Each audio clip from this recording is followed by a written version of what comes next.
Dear students, in my previous lecture, I have already told about you the chemical reactions of glucose through which we can identify the functional groups present in the glucose molecules. So, the structure of glucose is CHO, CHOH whole 4, CH2OH, है ना। अब ये जो structure है इसी का spatial arrangement बताया Fisher ने। एक साइंटिस्ट थे फिशर ने इसका स्पेशियल अरेंजमेंट किया ग्लूकोज का, और स्पेशियल अरेंजमेंट करके बताया कि इसको हम ऐसे लिखते हैं, इस ग्लूकोज का फॉर्मूला ऐसे भी लिख सकते हैं, CH2OH। ठीक, अब हमें CHOH कितने भरने हैं? 4। C तो ये पॉइंट है जो डिनोट हो रहा है, OH लगाना है। एक OH ऐसे लगाया, एक OH इधर है, एक ऐसे OH, एक ऐसे OH। ठीक, ये फिशर ने इस स्ट्रक्चर को बना के एक्सप्लेन किया। फिशर का कहना था कि यह स्पेटियल अरेंजमेंट है ग्लूकोज का जो इसके कॉन्फ़िगरेशन को भी बताता है। अब आपको पिछले लेक्चर में बताया जा चुका है जो ग्लूकोज है वो डेक्सट्रोज शुगर है। डेक्सट्रोज शुगर होने का मतलब है कि प्लस साइन के साथ डेक्स्ट्रो रोटेटरी को हम लोग यूज करते हैं, है ना। प्लस साइन लगाते हैं और ग्लूकोज के पहले लगा सकते हैं क्योंकि ग्लूकोज एक डेक्स्ट्रो रोटेटरी शुगर है। एक साइन और इसके पहले यूज करते हैं, D और L। ग्लूकोज के पहले तो हमेशा D लगाया जाता है, D प्लस ग्लूकोज ऐसे लिखा जाता है, D प्लस ग्लूकोज। अब D प्लस ग्लूकोज क्यों लिखा जा रहा है, D प्लस क्यों किया गया? देखिए D का मीन्स है, यहां पर बिल्कुल भी ये नहीं लगाएंगे कि D का मतलब डेक्स्ट्रो या L का मतलब लीवो, क्योंकि ये कैपिटल D है और ये जो कैपिटल D है वो रिलेटिव कॉन्फ़िगरेशन को डिनोट कर रहा है। रिलेटिव कॉन्फ़िगरेशन किसकी वजह से? ग्लिसरल्डिहाइड की वजह से। ग्लिसरल्डिहाइड का जो कॉन्फ़िगरेशन है उससे इसको कोरिलेट किया गया। ग्लिसरल्डिहाइड का फॉर्मूला है CHO, CHOH, CH2OH। ठीक, तो इसको हम ऐसे लिख सकते हैं CHOH। तो ये जो कॉन्फ़िगरेशन है मतलब CH2OH के जस्ट एडजेसेंट वाला जो कार्बन है, इस पर अगर OH ग्रुप राइट साइड में है तो इसको हमेशा हम D फॉर्म कहते हैं। ये D फॉर्म है, ठीक, D कॉन्फ़िगरेशन।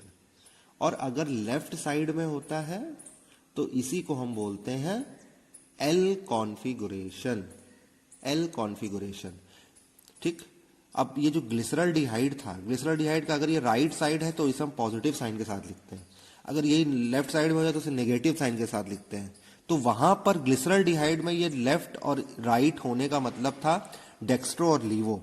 ये जो था ये डेक्स्ट्रो रोटेटरी था, और अगर यही घूम के इस तरफ आ जाए तो वो लीवो रोटेटरी होता है ग्लिसरल्डिहाइड में। लेकिन जब हमने इसको रिलेटिव कॉन्फ़िगरेशन बनाया, इसको इससे कंपेयर करने के लिए बनाया, तो हमने इसी को लिख दिया capital D configuration. Capital D का मतलब ही हो गया कि ग्लिसरल्डिहाइड में अगर ये राइट साइड है और ग्लूकोज में भी ये राइट साइड ही है, CH2OH के ऊपर वाला कार्बन में OH ग्रुप, तो ये D कॉन्फ़िगरेशन ही होगा। इसमें भी इसे D ही बोलेंगे क्योंकि इससे इसको कंपेयर किया गया। ठीक है, तो अब इसमें भी CH2OH के इधर राइट साइड में OH है, इसीलिए लिख दिया हम लोगों ने D। और प्लस तो इसलिए लिख दिया क्योंकि ये डेक्स्ट्रो शुगर है, डेक्स्ट्रो रोटेटरी है, ग्लूकोज इसका नेम था। तो D प्लस ग्लूकोज इसका पूरा नाम है जो फिशर ने एक्सप्लेन किया था। ठीक, अब जो ग्लूकोज है इसमें CHO ग्रुप भी प्रेजेंट है ना, ये भी आप जानते हैं CHO ग्रुप भी है और सेकेंडरी अल्कोहलिक ग्रुप भी है। तो जब पेंटा एसीटेट हमने ग्लूकोज का बनाया तो ये जो पेंटा एसीटेट था ये हाइड्रोक्सिल एमीन से रिएक्शन नहीं कर रहा था। पेंटा एसीटेट ग्लूकोज का जो अभी पिछले लेक्चर में हम लोगों ने इक्वेशन पढ़ी थी, तो पेंटा एसीटेट को अगर रिएक्शन हम हाइड्रोक्सिल एमाइन से कराएं तो ऑक्साइम का फॉर्मेशन वो नहीं कर रहा था, जो कि ये एक्सप्लेन करता है कि इसमें CHO ग्रुप फ्री स्टेट में नहीं है। CHO ग्रुप जो है ये फ्री स्टेट में नहीं है, ग्लूकोज का ये CHO ग्रुप, ठीक है, ये फ्री स्टेट में नहीं है। और बहुत से और दूसरे भी रीजन हो सकते हैं। ग्लूकोज जो है वो शिफ रिएजेंट होता है, जो कि एल्डिहाइड के टेस्ट के लिए यूज किया जाता है, उससे भी ये रिएक्शन नहीं कर रहा है ना।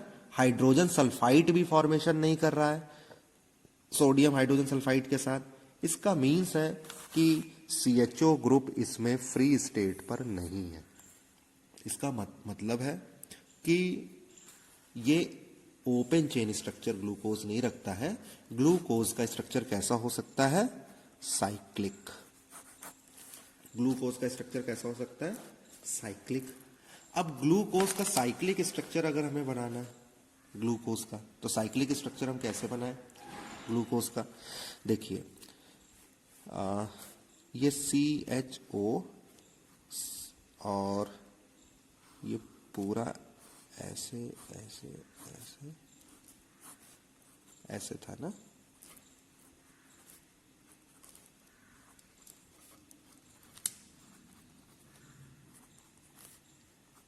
इस तरह से था ग्लूकोज। अब साइक्लिक स्ट्रक्चर बनाने के लिए ये जो 5th नंबर वाला कार्बन है, 1 2 3 4 5, 5th नंबर वाला कार्बन है, इसका हाइड्रोजन यहां शिफ्ट हो जाता है, तो CHOH हो जाता है, और ये O बॉन्ड के साथ इससे कनेक्ट हो जाता है। कैसे? ऐसे।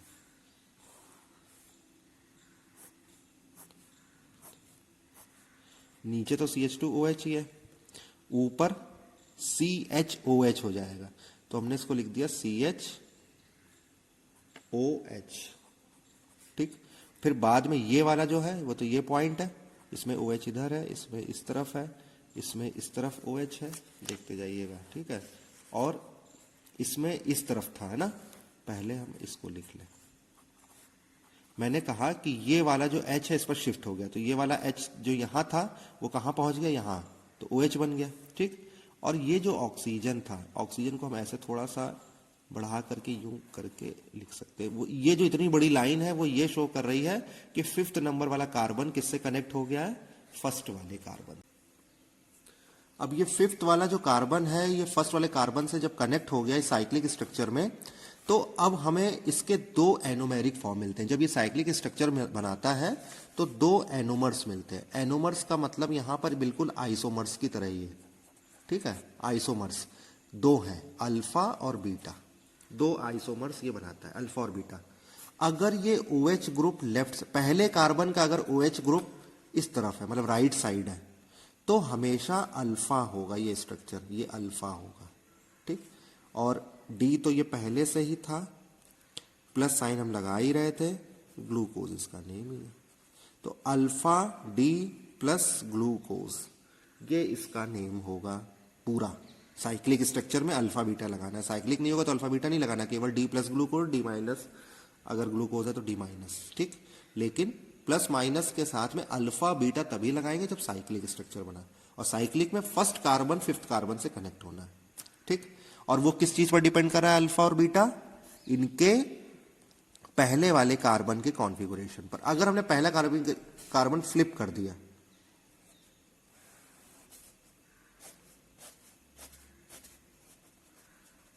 पहला कार्बन फ्लिप कर दिया, H कर दिया, इधर OH कर दिया, बाकी सब वैसे के वैसे, बाकी कॉन्फ़िगरेशन में कोई चेंज नहीं किया हमने।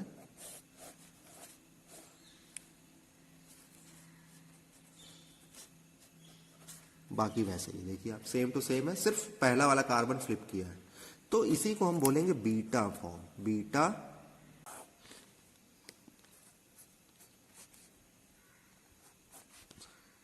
ये पायरन होता है ना, हेट्रोसाइक्लिक कंपाउंड है पायरन, इसकी तरह स्ट्रक्चर होता है। अब इसकी तरह स्ट्रक्चर में इन्होंने क्या किया कि ये जो स्ट्रक्चर मैंने बनाया था ये वाला, इसी को, इसमें क्या था, ये 5th नंबर वाला कार्बन पहले वाले कार्बन से कनेक्ट हो रहा था, इसमें भी यही था, 5th फर्स्ट से कनेक्ट हो रहा था, तो इन्होंने भी 5th को फर्स्ट से कनेक्ट करके ही स्ट्रक्चर बनाया, और कैसे स्ट्रक्चर बनाया, ऐसा।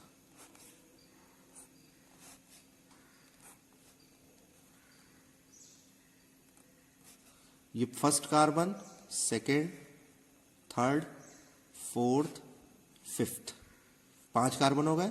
और जो सिक्स्थ कार्बन था वो CH2OH ग्रुप था, तो उसको ऊपर की तरफ लगा दिया, CH2OH। ठीक। अब कंपेयर करने के लिए बार बार मैं इसको ऊपर नीचे अगर ना करूं तो मैं यहां बगल में एक स्ट्रक्चर बना लेता हूं, उससे आपको इजीली समझ में आ जाएगा, तुरंत कंपेयर हो जाएगा, है ना।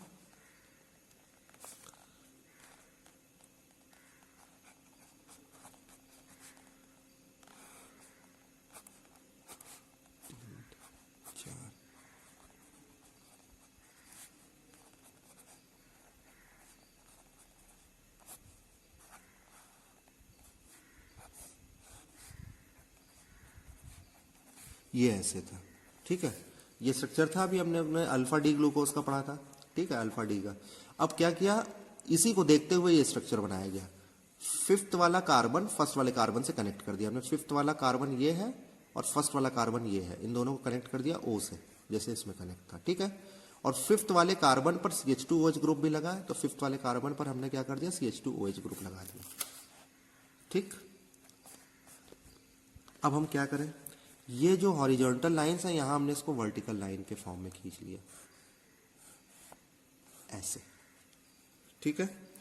अब ये जितने भी लेफ्ट साइड में है, इन लेफ्ट साइड वालों को ऊपर की तरफ लिखना है, और ये जो राइट साइड में आ रहे हैं इनको नीचे की तरफ लिखना है।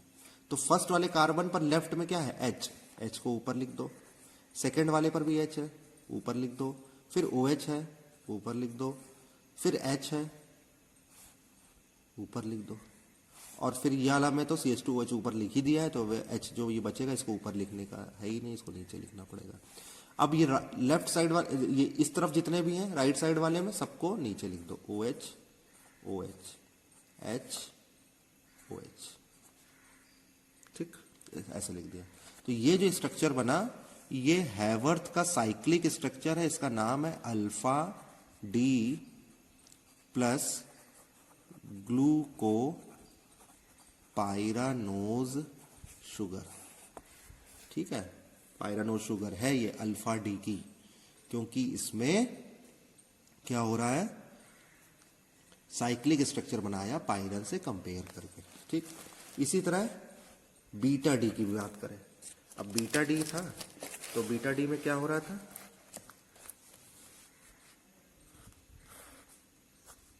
तीन चार CH2OH OH OH OH, इधर H आ गया, फिर OH इधर फ्लिप करना था, पांचवें कार्बन से जोड़ना है, इसको कनेक्ट कर दिया, बन गया ये वाला।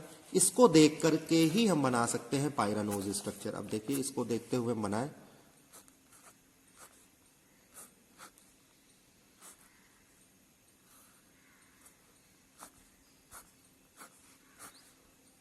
ऐसे करेंगे, ऊपर CH2OH लिखना ही लिखना है, लिख दिया।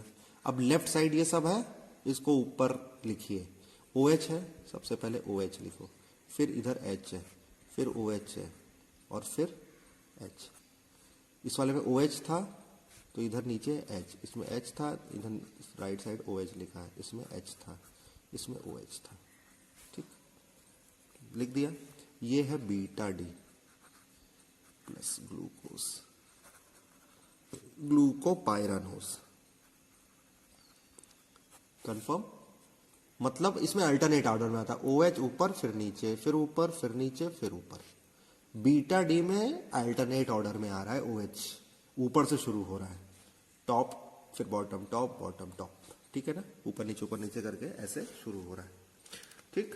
तो ये साइक्लिक स्ट्रक्चर्स थे, और ये बहुत इंपॉर्टेंट है साइक्लिक स्ट्रक्चर। अगर आप फंडा इसका सीख गए कि हमें कैसे बनाना है, ये बनाने के लिए बस हमें ध्यान रखना है कि फर्स्ट को फिफ्थ से कनेक्ट करना है O से, ठीक है। H ट्रांसफर कर दो इसमें तो OH ग्रुप आ जाएगा। अब लेफ्ट राइट का बस याद रखना, फर्स्ट कार्बन पर अगर OH लेफ्ट साइड में है तो बीटा, राइट साइड में है तो अल्फा, और फिर इसको देख करके ये स्ट्रक्चर बनाना तो बहुत ईजी हो जाएगा। अगर आपने ये सीख लिया ना तो ये पक्का बन जाएगा। बस इस वाले स्ट्रक्चर में ये ध्यान रखना कि जितना भी लेफ्ट साइड लिखा है इसको इन स्ट्रक्चर में ऊपर की तरफ लिखना है बस। बाकी कुछ और आपको रटना तो है ही नहीं, रटने की तो यहां कोई नीड ही नहीं है।